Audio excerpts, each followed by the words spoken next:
sana to sasabihin sa'yo. Pero hindi na kami kasal ng daddy mo. At hindi na kami pwede pang magsama ulit. I'm sorry, anak, ha?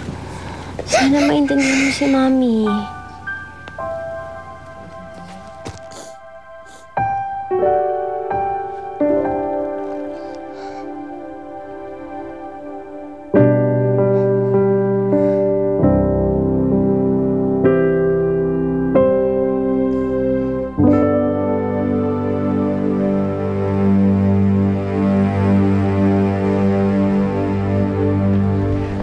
Ano ka ngayon? Para kang namatayan, di ba? But don't worry. Ganyan din naman ang pakiramdam ko eh. Habang kinakasal kayo ni Melissa. Pero mabilis mabaliktad ang mundo. Babalik din sa akin si Melissa. Mapapatawad din niya ako.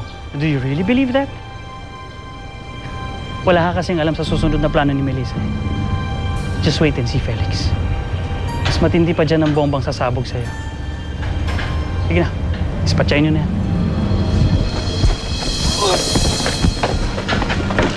Malis ka na.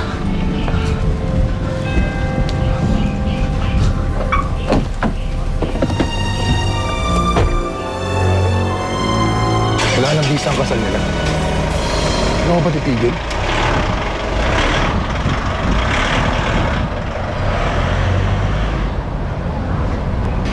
Why would I do that, Rico? Umpisa pa lang to.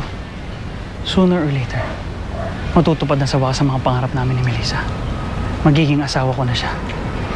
Mabubuo na ang pamilya na nasira ng Felix na yun.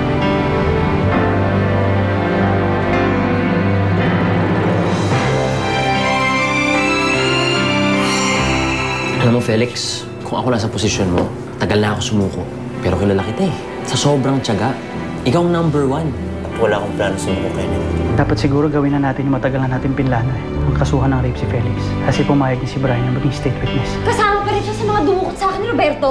Pero hindi naman siya ang nang-rape sa'yo eh. Nautusan lang siya ni Felix. Kaya mas madidiin natin si Felix kapag tumistigo si Brian laban sa kanya. No wonder, magkasama pa kayo ng pamangkin ko. Lumilingkis ka na sa ibang lalaki. Sa ex mo, na umabando na sa'yo. Kung gusto niya magtuos tayo, sa korte na lang tayo magkita-kita. Dahil idedemanda kita ng rape. Ha!